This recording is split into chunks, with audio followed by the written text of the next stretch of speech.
નમસ્કાર ખેડૂત ભાઈઓ, આજના મુખ્ય સમાચાર.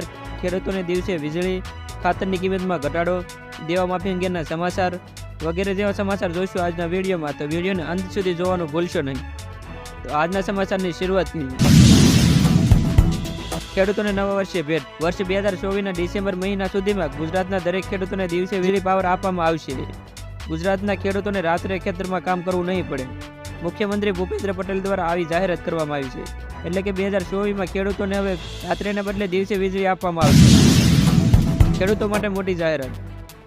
ટ્રેક્ટર તેમજ કૃષિ યાંત્રીકરણ અને ખેત ઓજારોની ખરીદીમાં સહાય આપવામાં આવશે, જેમાં 701 કરોડ રૂપિયાની જોગવાઈ કરવામાં આવી છે. વન્ય પ્રાણીઓ દ્વારા ખેડૂતોના પાકને નુકસાન થતું અટકાવવા માટે ખેતરની ફરતે કાંટાળી તારની વાડ માટે સોલાર ફેન્સિંગ બનાવવાની સહાય આપવામાં આવે છે, જેમાં 350 કરોડ રૂપિયાની જોગવાઈ કરવામાં આવી છે.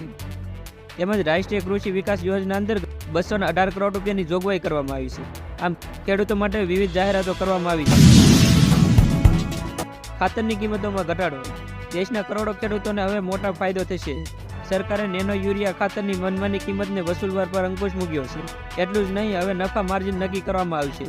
યુરિયા ખાતરની કિંમત સરકાર દ્વારા નક્કી કરવામાં આવે છે, પરંતુ NBS ખાતરો ટેકનિકલી નિયંત્રણ બહાર છે. પરંતુ સરકારે હવે મહત્તમ નફો માર્જિન 8%, મેન્યુફેક્ચરિંગ કંપનીઓ માટે 10% અને ઇન્ટિગ્રેટેડ મેન્યુફેક્ચરિંગ કંપની માટે 12% રહેશે. જો તેઓ આમ નહીં કરે તો તેમની પાસેથી વાર્ષિક 12%ના વ્યાજ દરે વ્યાજ વસૂલવામાં આવશે. ખેડૂતો માટે દેવા માફી અંગેના સમાચાર.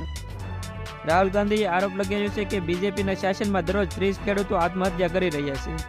બીજેપી ખેડૂતોની આવક બમણી કરવાની વાયદાથી સત્તામાં આવી હતી. 2024ની સરખામણીમાં ખેડૂતોનું દેવું 60% વધી ગયું છે.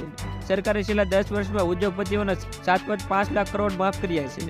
પાક વીમા યોજનાનો ભાગ બનેલી ખાનગી વીમા કંપનીઓએ 40,000 કરોડની કમાણી કરી છે. કોંગ્રેસનો હેતુ કૃષિ ખર્ચ ઘટાડવા અને ખેડૂતોને તેમના પાકનો વ્યાજબી ભાવ આપવાનો છે, આમ રાહુલ ગાંધીનું કહેવું છે.